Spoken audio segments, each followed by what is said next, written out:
Hello students, स्वागत है आपका सीयूईटी हिंदी मीडियम पर। मैं हूं अवनीश त्रिपाठी। तो आज एक बहुत ही खास और इंपॉर्टेंट सेशन लेकर मैं आपके सामने उपस्थित हूं। जैसा कि हम जानते हैं कि सीयूईटी एग्जामिनेशन बिल्कुल करीब है, बोर्ड के एग्जामिनेशन भी आपके बिल्कुल सामने खड़े हैं और कुछ बोर्ड्स के एग्जाम हो भी चुके हैं। आज के इस सेशन में मैं आपसे डिटेल में डिस्कस करने वाला हूं कि सीयूईटी परीक्षा के लिए अर्थशास्त्र का सिलेबस क्या है, पूरा का पूरा जो सिलेबस है अर्थशास्त्र का, इकोनॉमिक्स का, वो क्या है।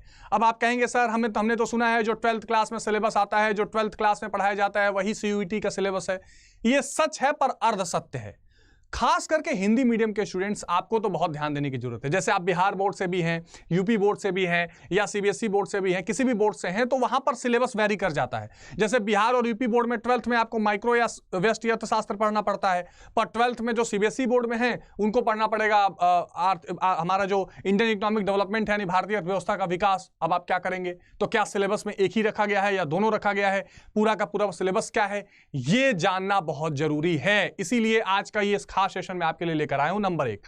दूसरी बात यह है कि देखिए, किसी भी चीज को अगर आप दुनिया में, जीवन में किसी भी चीज को पाना चाहते हैं ना, तो आपको उसकी कदर करनी पड़ेगी।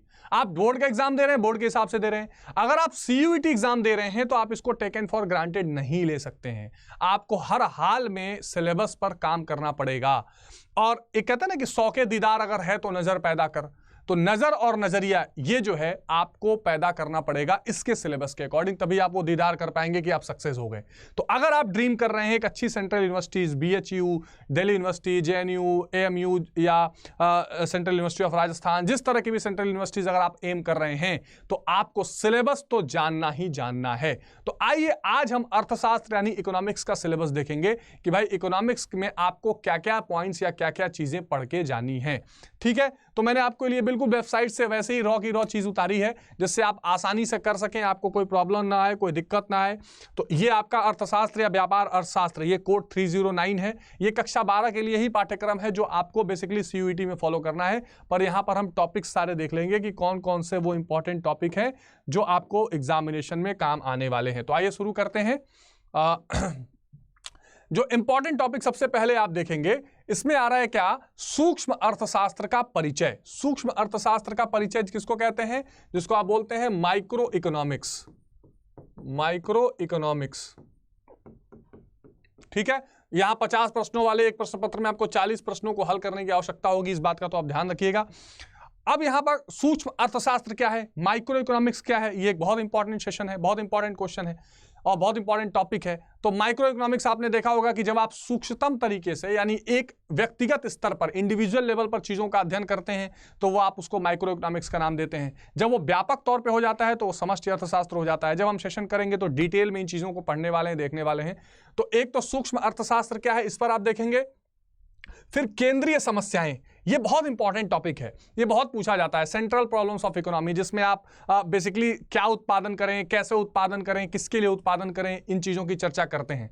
अर्थशास्त्र में आपने 12th क्लास में ये जरूर पढ़ा होगा कि आपके पास क्या है, रिसोर्सेज सीमित हैं। आपके पास जो रिसोर्सेज हैं वो सीमित हैं, साधन सीमित हैं, आवश्यकताएं क्या है वो असीमित हैं, जो आपके वांट्स हैं वो अनलिमिटेड हैं। तो आपको फिर क्या समस्या आती है? चयन की समस्या आती है, और यहीं से फिर इकोनॉमिक प्रॉब्लम भी अराइज होती है। यहीं से क्या होती है? इकोनॉमिक प्रॉब्लम्स, ये भी क्या होती हैं? अराइज होनी शुरू हो जाती हैं। तो इस बात का आपने विशेष रूप से ध्यान रखना है कि आर्थिक समस्याएं जो हैं, माइक्रो इकोनॉमिक्स और आर्थिक समस्याएं मिलकर केंद्रीय समस्या बन जाती हैं, सेंट्रल प्रॉब्लम्स ऑफ इकोनॉमी बन जाती हैं। ठीक है, इस बात का आप ध्यान रखेंगे।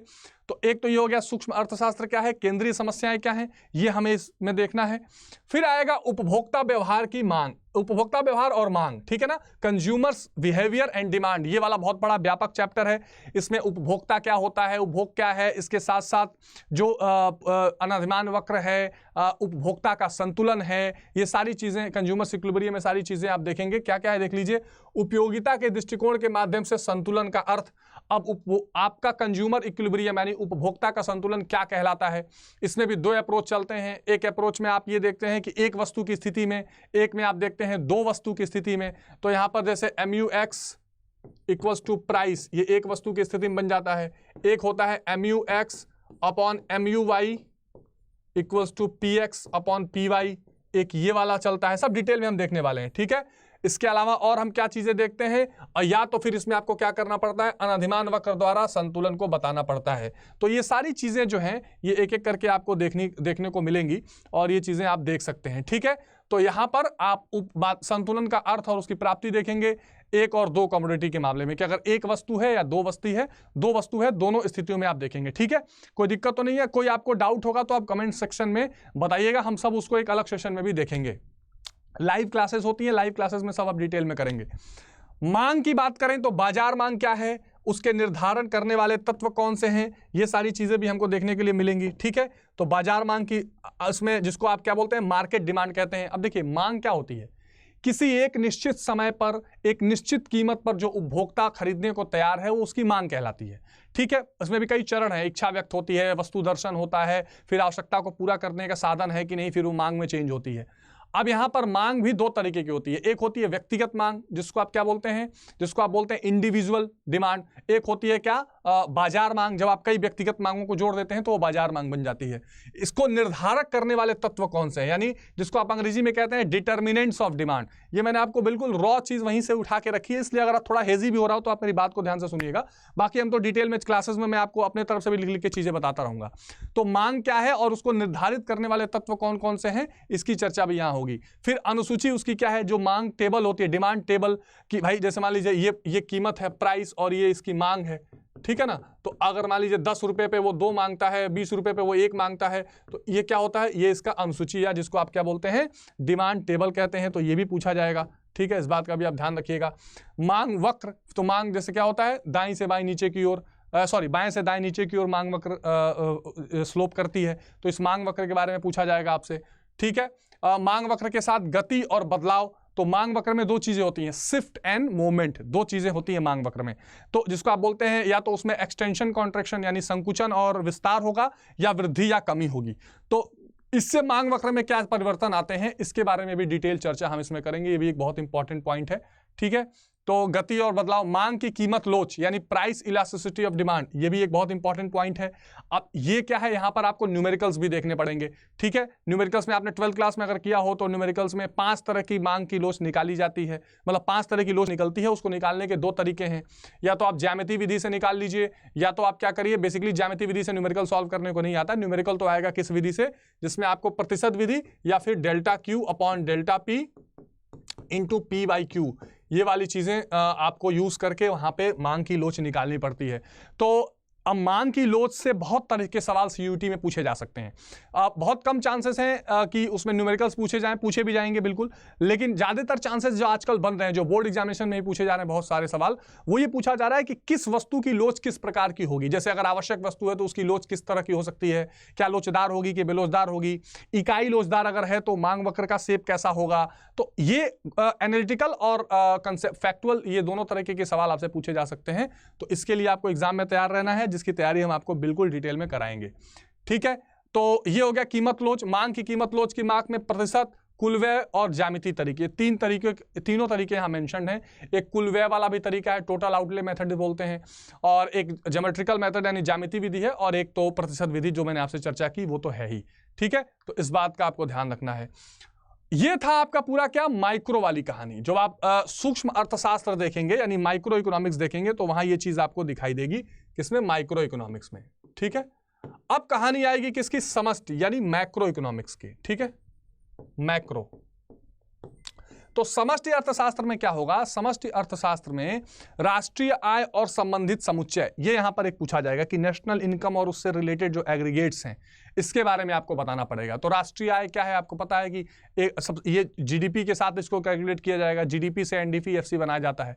जीडीपी क्या होती है, एक निश्चित समयावधि में, विशेषकर एक वर्ष में, वस्तुओं और सेवाओं के कुल उत्पादित मूल्य को हम क्या बोलते हैं, जीडीपी बोलते हैं। ठीक है, और राष्ट्रीय आय क्या है, हर व्यक्ति की जो आय पूरे देश में है उसको जोड़कर राष्ट्रीय आय निकाली जाती है। उसका पूरा मेथड है, 3 मेथड है, उत्पाद विधि, कुल व्यय विधि, ठीक है, और आय विधि। तो इन तीनों विधियों के साथ साथ जो कुछ समुच्चय हैं, जैसे जीडीपी क्या होती है, जैसे सर्कुलर फ्लो यानी कि जो सर्कुलर फ्लो ऑफ इनकम है वो क्या है, आय का जो चक्रीय प्रवाह है वो क्या कहलाता है, कितने चरणों की या कितने जिसको बोलते हैं ना कि कितने सेक्टर की इकोनॉमी है, यहाँ पर 2 सेक्टर हैं कि 3 सेक्टर हैं, ये सारी चीज़ें आपको पढ़नी पड़ेंगी। तो जीडीपी, जीएनपी, एनडीपी, एनएनपी देखिए सब दे दिया है। ये सारी चीजें आपसे पूछी जाएंगी, ठीक है। समष्टि अर्थशास्त्र का भी अर्थ आपसे पूछा जाएगा, जैसे बिहार बोर्ड में भी पूछा था समष्टि और व्यष्टिशास्त्र में क्या अंतर है। तो बेसिक अंतर क्या है? समष्टि अर्थशास्त्र का मतलब यह है कि अब आप आर्थिक क्रियाओं को, आर्थिक समस्याओं को और व्यापक ढंग से पढ़ने वाले हैं, व्यापक स्तर पर। जैसे मान लीजिए जब आप क्या करते हैं, किसी एक व्यक्तिगत मांग को पढ़ते हैं, इंडिविजुअल डिमांड को पढ़ते हैं या व्यक्तिगत फर्म की लागत को पढ़ते हैं, तो आप एक की बात कर रहे हैं, इंडिविजुअल की बात कर रहे हैं। जब आप पूरे एग्रीगेट में पूरे देश की बात, मुद्दों को उठाते हैं, जैसे देश में महंगाई कितनी है, देश की जीडीपी कितनी है, ठीक है, भुगतान संतुलन देश का कैसा है, रोजगार की स्थिति क्या है, ये सब समष्टि यानी कि मैक्रो इश्यूज हैं, वो आप समष्टि अर्थशास्त्र में पढ़ते हैं। तो राष्ट्रीय आय वहां पर आएगा। राष्ट्रीय आय की गणना जिसमें मूल्य वर्धित विधि, जिसको आप क्या बोलते हैं, वैल्यू एडेड मेथड, ठीक है, इसको भी न्यूमेरिकल्स में आपको डिटेल में कराऊंगा, ठीक है, वैल्यू एडेड मेथड, एक तो ये भी आप देखेंगे। उसके बाद आय विधि देखेंगे, जिसको आप क्या बोलते हैं, इनकम मेथड, ठीक है, इनकम मेथड। और व्यय विधि यानी कि एक्सपेंडिचर मेथड, ठीक है, एक्सपेंडिचर मेथड। तो आय, व्यय और मूल्य वर्धित, ये तीन तरीके के आपको मेथड राष्ट्रीय आय को कैलकुलेट करने में बताने हैं, ठीक है। तो ये अपने आप में एक इंपॉर्टेंट पॉइंट है, इसको हम देखते हुए चलेंगे। चलिए आगे देखते हैं इसमें और क्या चीजें पूछी जाएंगी आपसे। अब इसके बाद आएगा आय और रोजगार का निर्धारण वाला पॉइंट, ठीक है, ये समष्टि अर्थशास्त्र का इंपॉर्टेंट पॉइंट है। इसमें आप क्या देखेंगे, समग्र मांग, समग्र आपूर्ति और उसके घटक, यानी जिसको बोलते हैं आप एग्रीगेट डिमांड, एग्रीगेट सप्लाई और इसके साथ साथ जो घटक हैं, ये सारी चीजें आप देखेंगे। समग्र मांग क्या है? पूरे देश में वस्तुओं और सेवाओं की जो मांग की गई है, पूरी अर्थव्यवस्था में, वो समग्र मांग है। और इसमें क्या क्या हम देखते हैं, C plus I plus G plus X minus M, ये सारी चीजें इसमें ऐड की जाती हैं, ठीक है। वो क्या है वो सब देखेंगे। इसमें उपभोक्ता भी रहेगा, इसमें निवेश भी रहेगा, इसमें सरकार की मांग भी रहेगी और उसमें शुद्ध निर्यात भी रहेगा। तो ये समग्र मांग कहलाती है। समग्र पूर्ति जो है वो इनकम के बराबर होती है, ठीक है। समग्र पूर्ति, aggregate supply equals to Y। तो ये आपूर्ति और समग्र मांग, ये दोनों को देखेंगे। दोनों जहां पर मिलते हैं वहां संतुलन व्याप्त होता है, ये देखना बहुत जरूरी है। ये भी बहुत इंपॉर्टेंट कंसेप्ट है, इसकी चर्चा भी हम डिटेल में करेंगे, ठीक है। उसके बाद उपभोग करने की प्रवृत्ति और बचत करने की प्रवृत्ति, जिसको आप क्या बोलते हैं, average propensity to consume and average propensity to save. अब अंग्रेजी में मैं इसलिए लिख रहा हूं क्योंकि आपको बहुत सारे न्यूमेरिकल्स अंग्रेजी में ही पूछे जाएंगे। आपको ये जब आप सॉल्व करेंगे वहां पर चीजों को, तो आपको औसत उपभोग प्रवृत्ति पूरा नहीं लिखना है, एपीसी या जिसको आप कहते हैं एपीएस, यही सारी चीजें लिखनी है। आपको ये बताना पड़ेगा कि APC plus APS equals to 1 होता है, MPC plus MPS equals to 1 होता है। इस संबंध के माध्यम से बहुत सारे न्यूमेरिकल आपको सॉल्व करने हैं। तो प्रवृत्ति का मतलब क्या है? उपभोग करने की प्रवृत्ति या बचत करने की प्रवृत्ति से कुल मतलब यह है कि जब किसी उपभोक्ता को आय प्राप्त हो रही है तो उस प्राप्त आय से या आय में वृद्धि या कमी से वो किस प्रकार का उपभोग या बचत कर रहा है, क्या वो बढ़ा रहा है, घटा रहा है, या बचत में उसके क्या परिवर्तन आ रहा है, ये सारी चीजें एपीसी या एपीएस से देखी जाती हैं। ठीक बात है, तो इसको बात करेंगे हम, ये भी एक इंपॉर्टेंट टॉपिक है। उसके बाद हम बात करेंगे बेरोजगारी पर, जिसमें हम बात करेंगे ऐच्छिक और अनैच्छिक मुद्दों पर। जैसे अनैच्छिक बेरोजगारी है और पूर्ण रोजगार का अर्थ क्या होता है।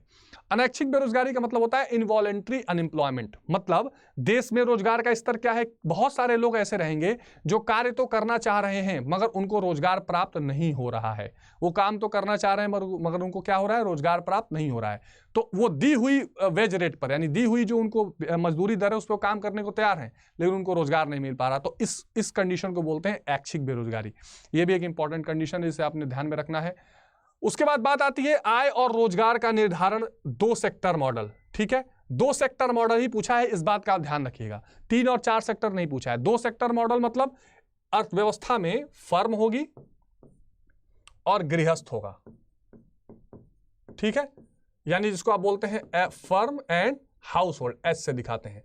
अब जो 2 सेक्टर मॉडल इकोनॉमी होती है उसमें कहानी ये रहती है कि फर्मों से क्या होता है, गृहस्थ को जाती है क्या, उपभोग के उत्पादन के साधन। फर्म गृहस्थ, सॉरी यहां इसको ठीक कर लेते हैं। होता क्या है कि यहां है गृहस्थ, यहां है गृहस्थ और यहां है फर्म। ठीक है, तो फर्मों से गृहस्थ को क्या आएगा, वस्तु और सेवा, और गृहस्थ फर्मों को क्या देंगे, उत्पादन के साधन। उत्पादन के साधन क्या क्या है? लैंड, लेबर, कैपिटल, एंटरप्रेन्योरशिप यानी भूमि, श्रम, पूंजी और उद्यमी। ये कौन देगा? ये गृहस्थ देंगे फर्मों को, और फर्म क्या देगी बदले में? वस्तु और सेवा देगी।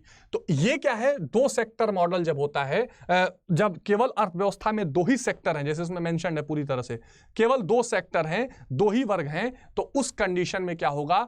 आप किस तरह से वहां पर अर्थव्यवस्था में चीजें फ्लो करेंगी, प्रवाह होगा, इसको बताना है। आय का प्रवाह किस प्रकार होगा, रोजगार का निर्धारण कैसे होगा, ये दो सेक्टर मॉडल में हम चर्चा करेंगे। फिर निवेश गुणक की अवधारणा, जिसको आप अंग्रेजी में कहते हैं इन्वेस्टमेंट मल्टीप्लायर, और इसकी कार्य प्रणाली क्या है, जिसमें आप पढ़ेंगे K = 1/1 - MPC। ये एक बहुत इंपॉर्टेंट कहानी है, ठीक है, इसको भी हम देखेंगे। और बेसिकली इसमें हम देखते हैं कि आय में परिवर्तन से निवेश में कुल क्या परिवर्तन हो रहा है। तो ये भी एक बहुत खास टॉपिक है, इस टॉपिक पर भी हम चर्चा करेंगे, ये बहुत आप आराम से देख सकते हैं। फिर आएगा मांग की अधिकता और मांग की समस्या, जिसे मांग का अधिक क्या न्यून मांग कहते हैं, ठीक है, जिसको आप अंग्रेजी में कहते हैं excess demand and deficient demand. जैसे हमने ये कंडीशन देखी, या हम ये कंडीशन देखेंगे, लेट सपोज कि यहां पर एक स्थिति ऐसी है जब एग्रीगेट सप्लाई और एग्रीगेट डिमांड दोनों बराबर हैं इस कंडीशन पर, ठीक है। लेकिन एक कंडीशन ऐसी भी आ सकती है कि ये डिमांड हो सकता है कि और ऊपर चला जाए या डिमांड नीचे चली जाए। तो ऐसे केस में क्या होगा? जो कुल पूर्ति के साथ उसका संतुलन बैठा हुआ था, वो संतुलन बिगड़ जाएगा और फिर वो एक समस्या क्रिएट होगी।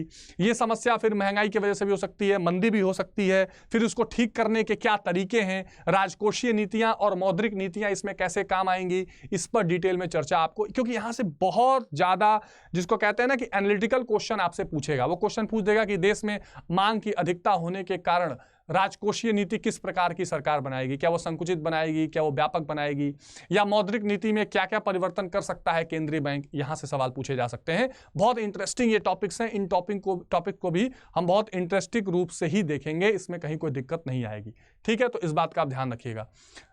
इसके अलावा मांग की अधिकता और कमी को दूर करने के उपाय, ये मैंने आपको बताया कि मांग को अधिकता और कमी को दूर करने के लिए दो उपाय बेसिक रूप से काम आएंगे। एक मौद्रिक, इसकी चर्चा हम करेंगे चैप्टर में, मौद्रिक नीति, ठीक, और एक राजकोषीय नीति, ठीक है, राजकोषीय नीति। अब मौद्रिक नीति और राजकोषीय नीति क्या है? ये समष्टि अर्थशास्त्र के दो सबसे महत्वपूर्ण पिलर्स हैं, ये आपको जानने ही जाने हैं। मौद्रिक नीति जो है वो केंद्रीय बैंक बनाती है, राजकोषीय नीति जो है वो सरकार बनाती है। अंग्रेजी में कहा जाता है monetary policy and fiscal policy. तो देश में मुद्रा प्रसार को, मुद्रा आपूर्ति को संतुलित और नियंत्रित करने के लिए जो केंद्रीय बैंक नीति बनाती है वो मौद्रिक नीति कहलाती है, और जो नीति सरकार बनाती है वो राजकोषीय नीति कहलाती है। तो ये दो तरह की नीतियां हैं, ये भी आपको ध्यान में रख के चलना है, ठीक है।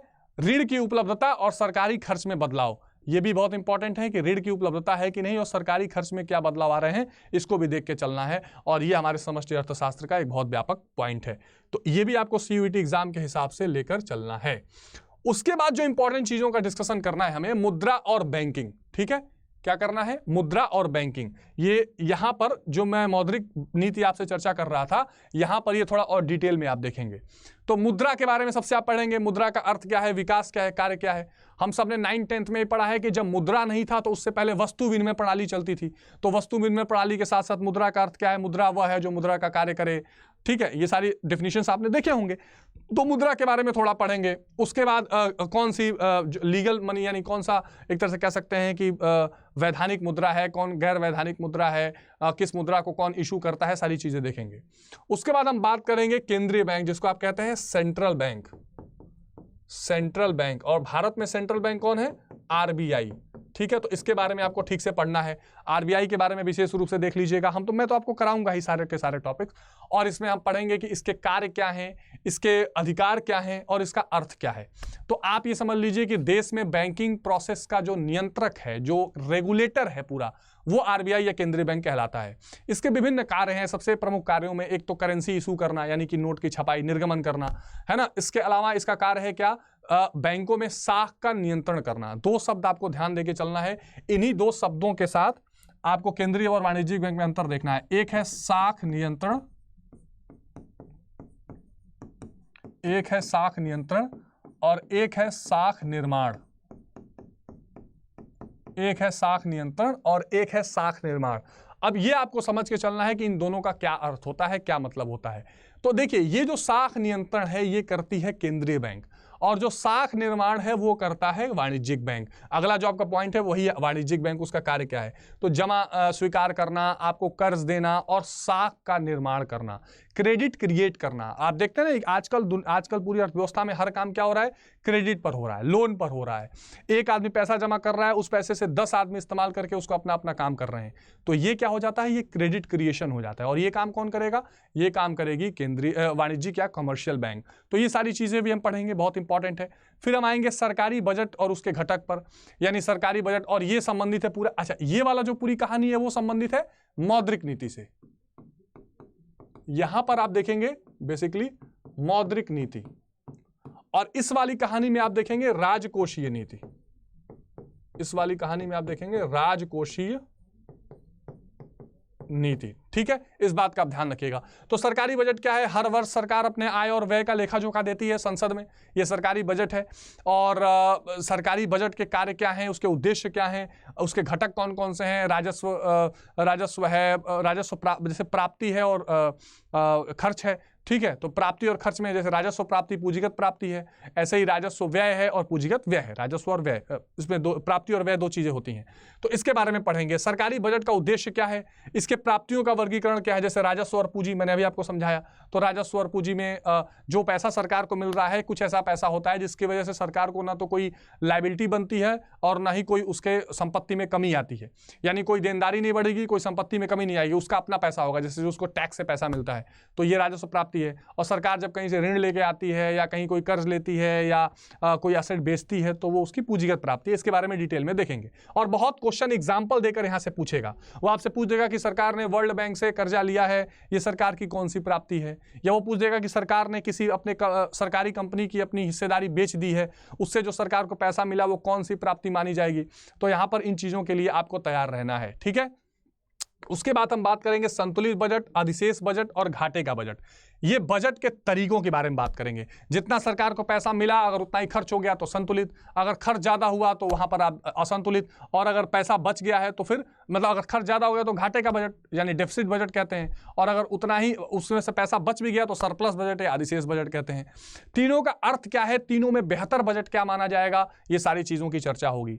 उसके बाद हम बात करेंगे राजस्व घाटा, राजकोषीय घाटा और प्राथमिक घाटा के बारे में। ये भी बहुत इंपॉर्टेंट और अच्छा टॉपिक है कि भैया घाटा जो बजट होता है सरकार का वो कितने तरीके का होता है। तो एक तो राजस्व घाटा होता है, तो जब राजस्व प्राप्ति राजस्व व्यय को कंपेयर करते हैं तो उससे राजस्व घाटा निकलता है, समझाऊंगा डिटेल में।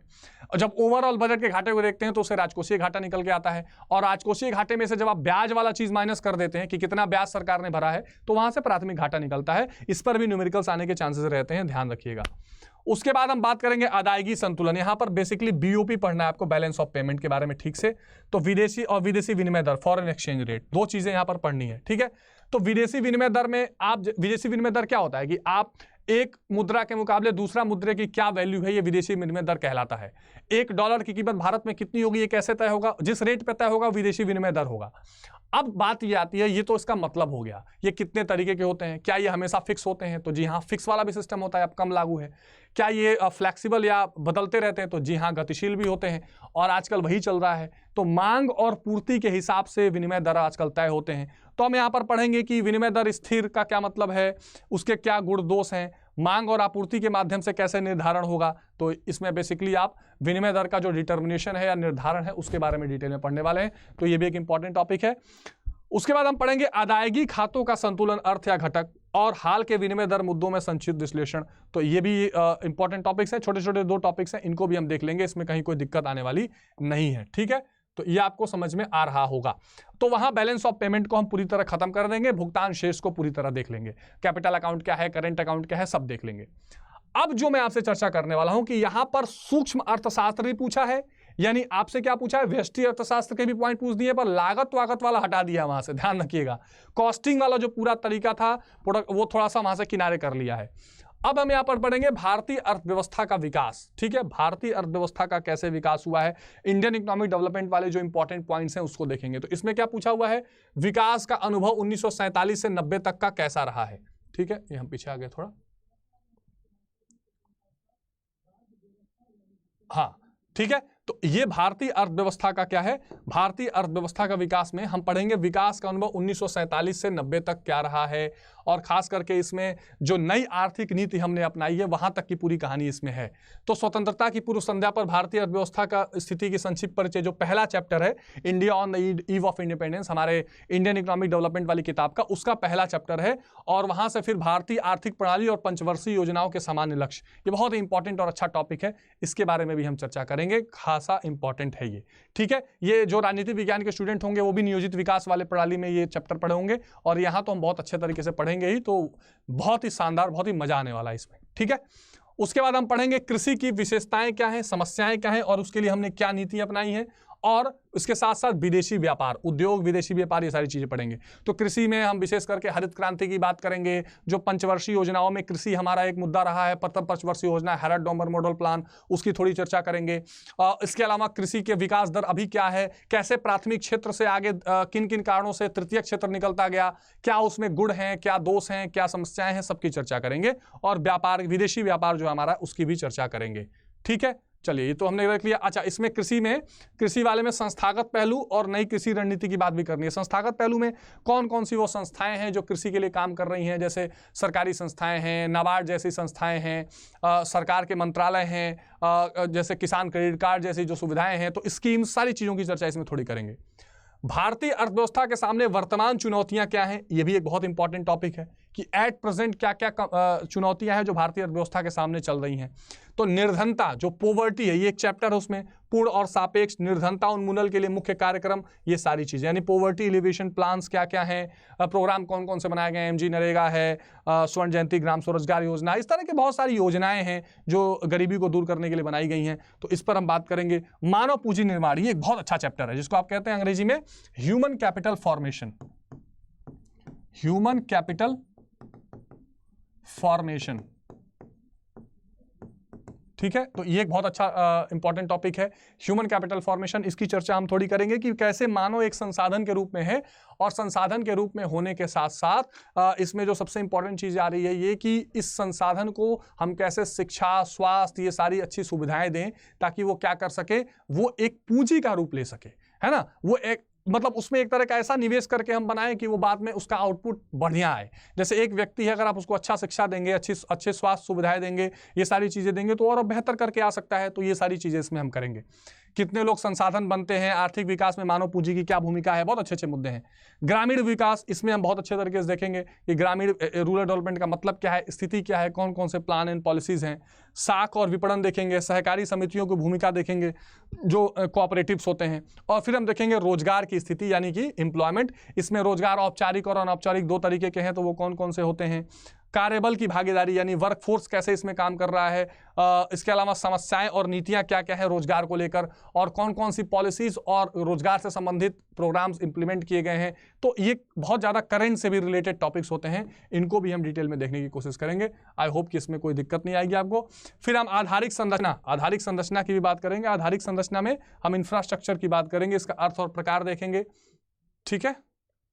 एक सेकेंड, हाँ, इस आधारिक संरचना में कि अवसंरचना कैसे बनती है, क्या इसका मतलब होता है। केस स्टडीज़ की बात होगी इसमें, थोड़ी सी स्वास्थ्य समस्याएं और नीतियों की बात होगी। स्वास्थ्य समस्याओं वाले उसमें जो NCERT की बुक है ना, उसमें केस स्टडीज़ दिए भी हैं, और हेल्थ इंप्लीमेंटेशन प्रोग्राम, हेल्थ के बारे में डिटेल में दिया है, उसकी चर्चा करेंगे।